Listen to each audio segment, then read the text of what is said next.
नमस्कार, मैं हेमंत पाराशर आपके अपने YouTube चैनल एग्री टॉपिक पर आपका फिर से स्वागत करता हूं। आज हम इस वीडियो में ऑनलाइन एग्रीकल्चर का नया बैच स्टार्ट कर रहे हैं। इसमें हम आज फसल उत्पादन 12 एमपी बोर्ड के पहले चैप्टर जल निकास के बारे में सीखने का प्रयास करेंगे। यदि आपको कोई भी टॉपिक समझ में नहीं आए, आप कमेंट करके हमें बता सकते हो। तो आइए आप और हम मिलकर शुरू करते हैं फसल उत्पादन का फर्स्ट चैप्टर।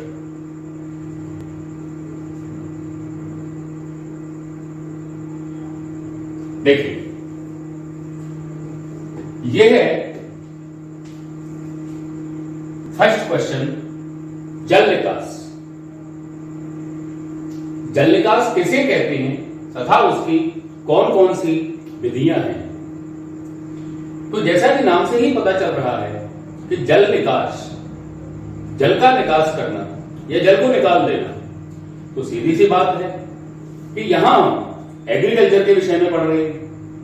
तो एग्रीकल्चर में केवल हम उसी पानी को निकालते हैं जो पानी खेतों के अंदर भर जाता है।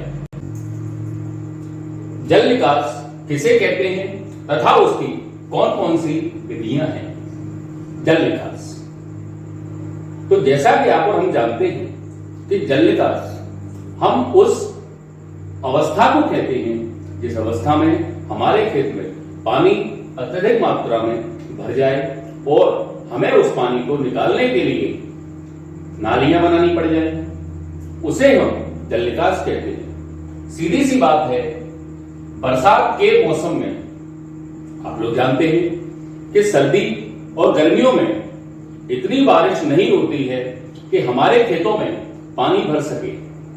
ये पानी हमारे खेतों में केवल और केवल बारिश के मौसम में ही भरता है। बरसात के मौसम में खेत में भरे हुए फालतू पानी को, यदि ये पानी किसी काम का होता तो हम इसको बाहर ही क्यों निकालते। ये पानी फालतू है, इसीलिए हम इसको बाहर निकाल देते हैं। बरसात के मौसम में खेत में भरे हुए फालतू पानी को कृत्रिम विधियों से बाहर निकालना जल निकास कहलाता है। इसे हम अपवाह भी कहते हैं। यदि ये पानी अपने आप निकल जाता तो हमें इतनी सारी प्रक्रियाएं करने की कोई जरूरत नहीं थी। बशर्ते ये पानी अपने आप नहीं निकलता है, हमें इसको निकालने के लिए नालियां बनानी पड़ती हैं और ये नालियां कृत्रिम जल निकास के अंतर्गत आती हैं। यदि हम देखें तो जैसा कि आपको ये दिखाई दे रहा है इस चित्र के माध्यम से, ये मुख्य नाली है। इधर से हमने ये सहायक नालियां बनाई और इन सारी नालियों का पानी इस मुख्य नाली के द्वारा यहां तक आके खेत से बाहर निकल रहा है। तो इससे हम समझ सकते हैं कि ये हमारे जल निकास की एक विधि है। जल निकास की विधियां निम्न है। कौन कौन सी विधियों द्वारा हम जल निकास करते हैं। पहला जल निकास होता है धरातली जल निकास। वह जल निकास जो धरातल के द्वारा हमारे खेत से बाहर निकाला जाता है। जो नालियां हम धरातल के ऊपर बनाते हैं वह नालियां धरातली विधियों के अंतर्गत आती हैं। यदि हम देखें, अगली होती है भूमिगत जल निकास विधि। ये विधियां भूमि के धरातल के नीचे बनाई जाती हैं और इन नालियों द्वारा जल को बाहर निकाल दिया जाता है। यदि हम देखें धरातली जल निकास विधियों के विषय में, जब किसान अपने खेत में धरातल के ऊपर नालियां बनाकर जल निकास करता है, यही धरातली जल निकास कहलाता है। आगे इसके अंतर्गत निम्न विधियां आती हैं। पहली होती है आपकी कच्ची खुली नाली। क्या होती है ये कच्ची खुली नाली? जिन खेतों में पानी केवल और केवल बरसात के मौसम में भरता है, उन खेतों में हम कच्ची खुली नालियां बनाकर जल निकास कर देते हैं। अगला है पक्की खुली नालियां। वह नालियां जिन खेतों में वर्ष भर पानी भरता है, उनमें हम कच्ची नालियां यदि बना भी लें तो 2 दिन 4 दिन, हद से 10 दिन में वो नालियां पैक हो जाएगी। हमें फिर से नालियां खोलनी पड़ेगी। जिन खेतों में पानी 12 महीने भरता है या वर्ष भर भरता है, उन खेतों में हमें पक्की खुली नालियां ही बना लेनी चाहिए। समतल खेतों में जिनमें ढलान किसी भी दिशा में नहीं पाया जाता है, अब ऐसी दिशा में यदि हम नालियां बनाए नहीं तो किस दिशा में बनाएं? हमें कोई दिशा ही नहीं मिलती है। इस प्रकार के खेतों में हम मेड़ को काटकर खेत में भरे हुए अतिरिक्त पानी को बाहर निकाल देते हैं। अगला कटआउट नालियां। तो जैसा कि आपको दिखाई दे रहा है, ये नालियां नदी, नहर के, तालाब के किनारे बनाई जाती हैं। इन तालाबों से या इन नहरों से प्रतिदिन पानी हमारे खेतों में भरता है और इस पानी को हम इस कटाव नाली के द्वारा नहरों में पहुंचा देते हैं। इस प्रकार से हमारा खेत इस पानी से मुक्त हो जाता है। आगे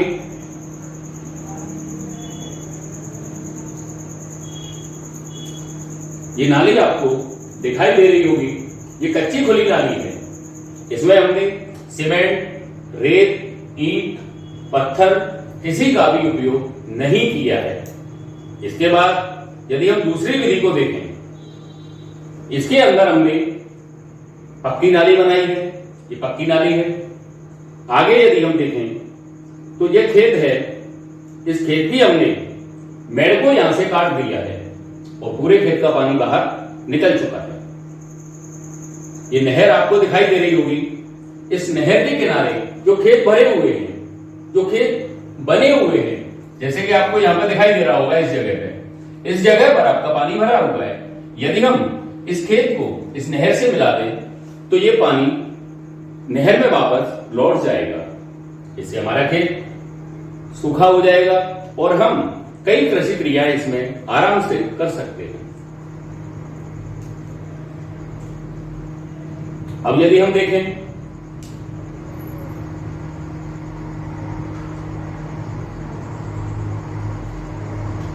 भूमिगत जल निकास विधियां, पाइप ड्रेन्स। इस प्रकार की नालियों में एक तरफ से छिद्रयुक्त पाइप खेतों में बिछा दिए जाते हैं। ऐसे पाइपों द्वारा पानी आराम से बाहर निकल जाता है। मोल ड्रेन्स। इस प्रकार की नालियां बनाने में मोल हल से खेत की गहराई में नालियां बनाई जाती हैं।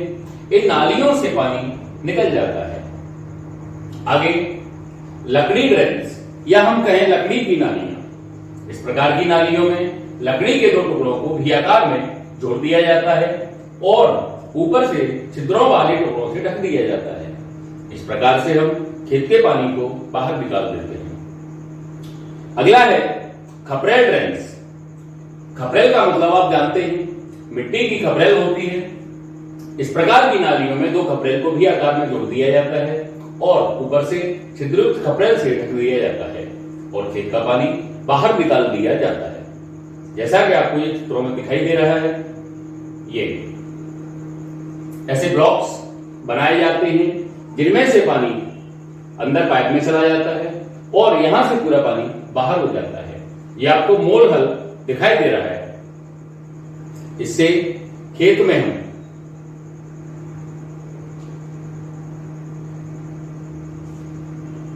इस मोल से हम खेत में गहरी नालियां बना देते हैं और मोल से नालियां बनाने के बाद हम उसमें खपरेल बिछाएं, पाइप बिछाएं, उससे कोई फर्क नहीं पड़ता।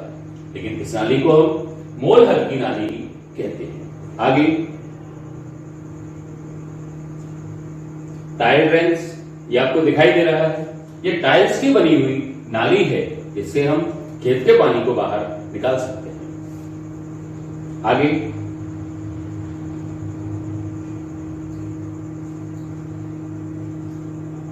अगला है खेतों में जलभराव से होने वाली हानि। जलभराव से खेतों में कौन कौन सी हानियां होती हैं? जैसा कि आपको ये आप देख पा रहे हैं, ये पूरा खेत है, इसमें पूरा का पूरा पानी भरा हुआ है। ये खेत पानी से लबालब भरा हुआ है, ऐसे खेत में हमें कौन कौन सी समस्याएं आती हैं?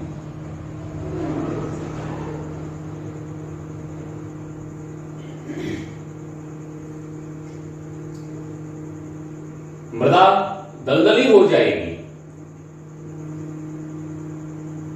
कोई किसान है, यदि हम उससे जाके पूछें कि भाई आपके खेत में पानी भरा हुआ है, आपको इस पानी के भरे होने से क्या हानियां हैं, क्या नुकसान हो रहा है आपको इस पानी के भरे रहने से, तो वो हमसे क्या कहेगा?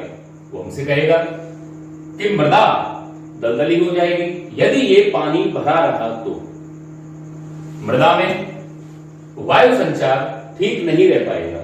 मृदा का जो वायु संचार है, कीचड़ हो जाने से वो अच्छा नहीं रह पाएगा। मृदा में उचित ताप नहीं रह पाएगा क्योंकि मृदा गीली है। सूर्य की एक भी किरण मिट्टी तक नहीं पहुंच पाएगी, वो पानी से ही बाहर हो जाएगी। आगे मृदा में लाभदायक जीव नहीं बच पाएंगे। मृदा में जो लाभदायक जीव है वो भी नहीं बच पाएंगे। क्यों? क्योंकि उनको सांस नहीं मिल पाएगी। आगे समय से बुवाई नहीं हो पाएगी। यदि किसान चाहे इस खेत में हल चलाए तो उस हल चलाने का कोई मतलब ही नहीं होगा, क्योंकि जैसे वो आगे से हल चलाता जाएगा, पीछे से खेतों में कीचड़ बढ़ती जाएगी या नालियों में कीचड़ बढ़ती जाएगी, उसका जुताई करने का कोई मतलब नहीं। इससे वो समय पर बुवाई नहीं कर पाएगा। इन्हीं पॉइंट्स के आधार पर हम लाभ और उद्देश्यों के बारे में चर्चा करेंगे। अगला है जल निकास के उद्देश्य। मृदा दलदली होने से बच जाए। यदि हम किसी किसान से पूछें कि भाई आप इस पानी को क्यों बाहर निकाल रहे हो, तो वो हमसे क्या कहेगा कि मृदा दलदली होने से बच जाए। अभी बची नहीं, बच जाए, इसीलिए मैं इस पानी को बाहर निकाल रहा हूं। मृदा में पर्याप्त वायु संचार हो जाए, अभी हुआ नहीं, इसीलिए निकाल रहा हूं। मृदा में उचित ताप हो जाए, अभी हुआ नहीं, निकाल रहा हूं मैं। मृदा में लाभदायक जीव बच जाएं, अभी बचे नहीं, अभी निकाल रहा हूं। समय से बुवाई हो जाए, अभी हुई नहीं है, हो जाए, इसीलिए मैं इस पानी को बाहर निकाल रहा हूं।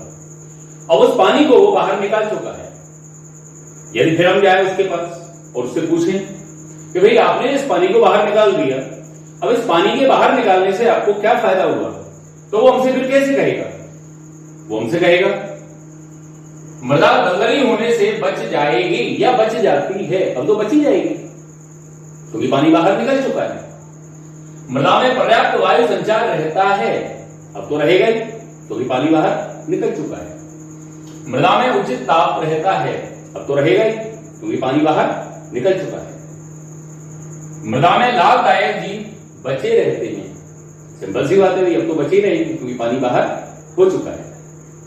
समय से बुवाई हो जाती है, अब तो हो ही जाएगी क्योंकि पानी बाहर निकल चुका है। अब आगे देखें हम पौधों एवं भूमि पर जल निकास का क्या प्रभाव पड़ता है। यदि हम जल निकास कर देते हैं तो इससे हमारे पौधों पर, हमारी मिट्टी पर क्या प्रभाव पड़ता है। पौधे एवं भूमि पर जल निकास का निम्न प्रभाव पड़ता है। भूमि से जल निकल जाने पर पौधों की जड़ों को पर्याप्त वायु मिलने लगती है। इससे पौधों की जड़ें पर्याप्त विकास कर पाती हैं। यदि हम इसके चित्र के माध्यम से यदि देखना चाहें तो देखिए, इधर ये पानी भरा हुआ है यहां तक, और इस पौधे की जो जड़ें हैं वो संकुचित हो चुकी हैं, लेकिन इस पौधे में हमने ड्राइनेज कर दिया है। ड्राइनेज करने से इस पौधे ने अपनी जड़ों का पर्याप्त विकास कर लिया है। ये प्रभाव हमें ड्राइनेज से देखने को मिलते हैं। आगे भूमि से पानी निकलने पर पानी के साथ हानिकारक पदार्थ भी बह जाते हैं। यदि हम उस पानी को निकाल दें तो पानी में कई हानिकारक पदार्थ घुले रहते हैं, वो भी जल के साथ बाहर निकल जाते हैं। हवा मिलने से लाभदायक जीवाणुओं की क्रियाशीलता बढ़ जाती है। जब जीवाणुओं को पर्याप्त वायु मिलती है, पर्याप्त श्वसन मिलता है, तो उनकी क्रियाशीलता काफी हद तक बढ़ जाती है। आगे, जल के साथ हानिकारक लवण बह जाने से भूमि उपजाऊ हो जाती है। जब हमारी मिट्टी से जल के साथ हानिकारक लवण बाहर हो जाते हैं, इससे हमारी मिट्टी उपजाऊ हो जाती है। आगे ये क्वेश्चन है,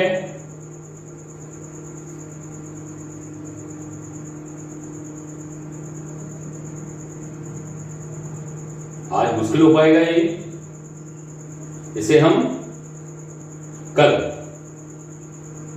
हम इस चैप्टर को फिनिश कर देंगे। उसके बाद स्टार्ट होगा आपका प्लांट न्यूट्रिएंट्स।